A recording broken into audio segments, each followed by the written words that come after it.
بسم اللہ الرحمن الرحیم۔ عزیز طلباء، امید ہے آپ گھر میں ہوں گے اور خیریت سے ہوں گے۔ عزیز طلباء، مواصلاتی برقی فاصلاتی نظام تعلیم میں جہاں فوائد ہیں وہاں بے شمار مسائل بھی ہیں۔ بعض علاقوں میں انٹرنیٹ کی عدم دستیابی ہے۔ اکثر طلباء کے پاس اینڈرائڈ فون نہیں ہیں۔ طلباء کی کارکردگی کا تجزیہ روزانہ کی بنیاد پر کرنا بھی مشکل ہے۔ ان سب مسائل کے باوجود اس بات کو ممکن بنائیں کہ دلچسپی کے ساتھ روزانہ لیکچر کو سنیں اور اپنے روزانہ کے کام کو مکمل رکھیں۔ کچھ نہیں کہا جا سکتا کہ یہ صورتحال کب تک برقرار رہے، اس لیے آپ کی تعلیم کا حرج نہ ہو۔ امید ہے آپ تعاون کریں گے۔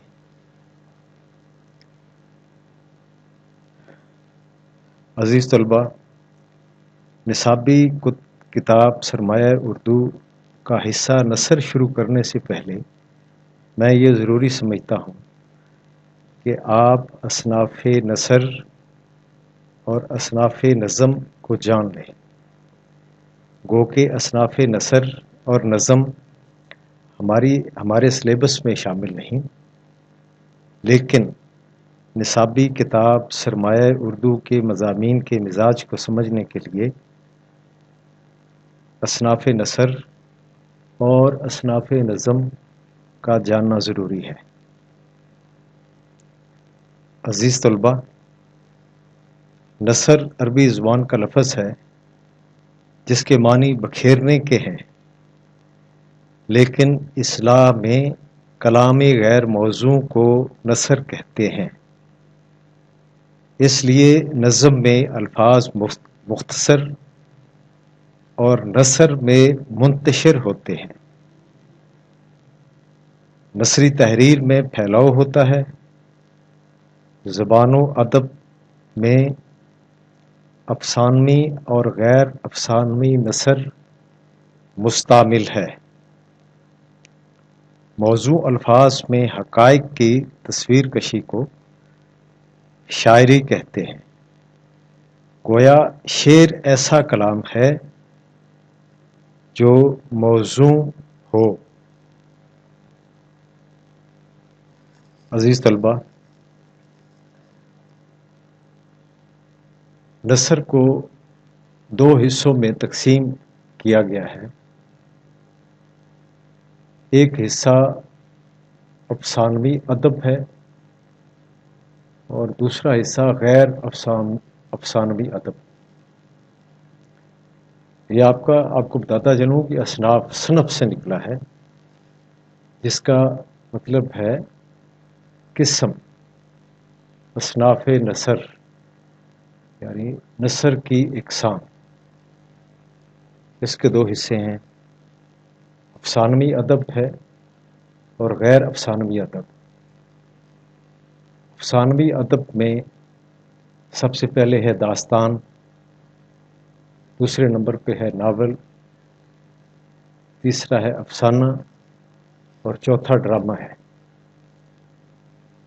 غیر افسانوی ادب میں سب سے پہلے مضمون، مقالہ، انشائیہ، سوانح عمری، آپ بیتی، خاکہ، مکتوب، تبصرہ، طنز و مزاح، سفرنامہ، صحافت اور ترجمہ ہے۔ یہ 12 اقسام ہیں، بنیادی 12 اقسام ہیں غیر افسانوی ادب کی، اور افسانوی ادب کی 4 اقسام ہیں، داستان ہے، ناول ہے، افسانہ ہے، ڈرامہ ہے۔ سب سے پہلے داستان کہانی کی سب سے اہم اور قدیم ترین قسم ہے۔ اصطلاح میں داستان وہ قصہ کہانی ہے جس کی بنیاد تخیل، رومان، اور ما فوق الفطرت عناصر پر ہو۔ کہانی کی یہ ایسی قسم ہے جس میں لکھنے اور پڑھنے سے زیادہ کہنا اور سننا ہے۔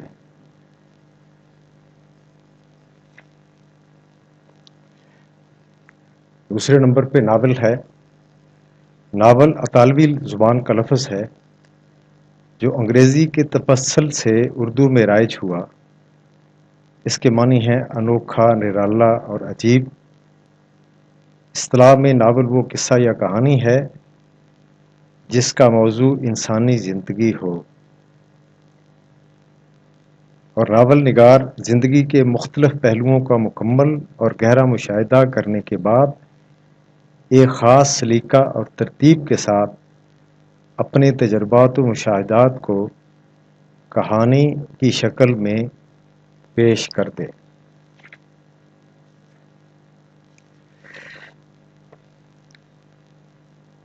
تیسرا ہے افسانہ۔ جدید دور میں انسان کی مصروفیات میں مسلسل اضافہ ہو رہا ہے۔ اس کا اثر زندگی کے تمام شعبوں کی طرح ادب پر بھی پڑا ہے۔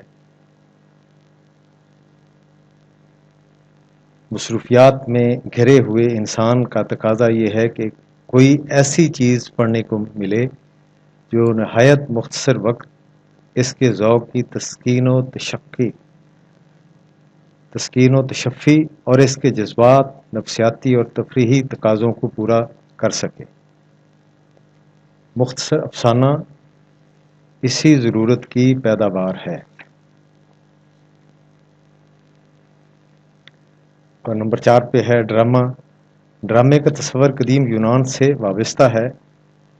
ڈرامہ کا لفظ یونانی زبان سے بنا ہے جس کے معنی تمثیل، ناٹک یا سوانگ کے ہیں۔ ان سب الفاظ کا مفہوم ہے کچھ کر کے دکھانا۔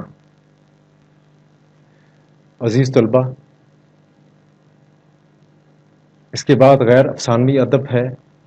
غیر افسانوی ادب میں مضمون ہے کسی متعین موضوع پر اپنے خیالات اور جذبات و احساسات کا تحریری اظہار مضمون کہلاتا ہے۔ یاد رہے کہ مضمون کے 3 حصے ہوتے ہیں: تمہید، نفس مضمون اور خاتمہ۔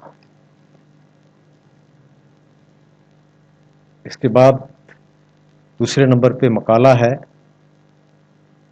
مقالہ کے لغوی معنی ہیں بات یا گفتگو، یعنی جو کچھ کہا جائے۔ اصطلاح میں کسی خاص موضوع پر علمی و تحقیقی انداز میں تحریری اظہار خیال کو مقالہ کہیں گے۔ تیسرے نمبر پہ انشائیہ ہے۔ انشائیہ نسبتاً نئی صنف نثر ہے۔ یہ نوخیز صنف نثر انگریزی ادب سے درآمد کی گئی ہے اور انگریزی کی ایک شکل ہے۔ موضوع کی ندرت اور تکنیک کی جدت کے اعتبار سے اردو کی تمام اقسام سے بالکل مختلف ہے۔ بعض لوگ اسے مضمون کا بدل سمجھتے ہیں، مگر یہ درست نہیں۔ چوتھے نمبر پہ سوانح عمری ہے۔ سوانح عمری وہ صنف ادب ہے جس میں کسی فرد کی پیدائش سے لے کر وفات تک کے تمام واقعات، اس کی ذہنی و عقلی نشو و نما کے مختلف مراحل اور اس کے شخصی کارناموں وغیرہ کو بتفصیل بیان کیا جائے۔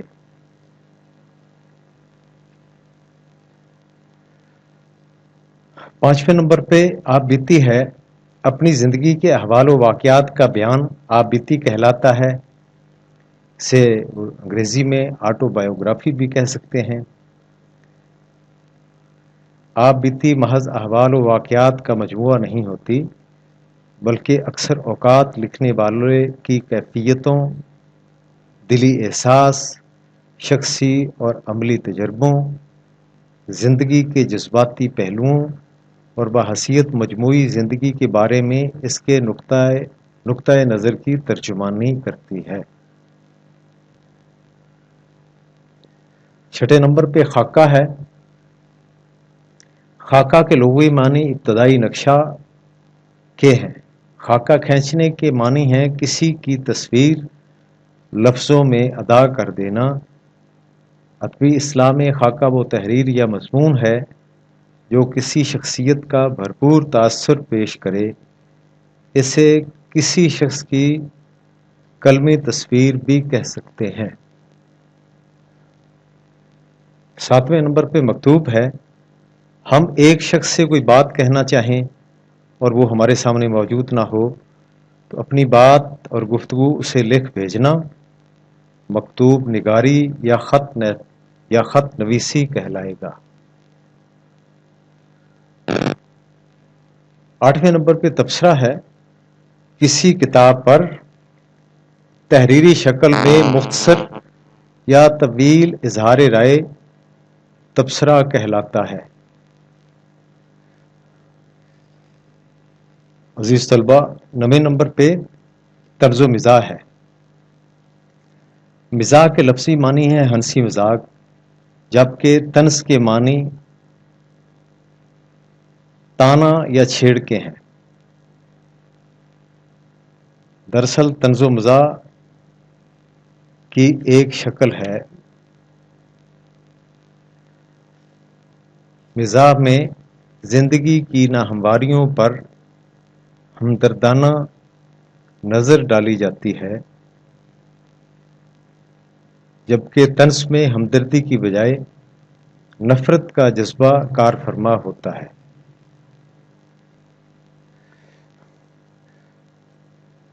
10ویں نمبر پہ سفرنامہ ہے۔ سفرنامہ ایک طرح کی رودات یا رپورتاژ ہے جسے آپ بیتی کی ایک شکل کہا جا سکتا ہے۔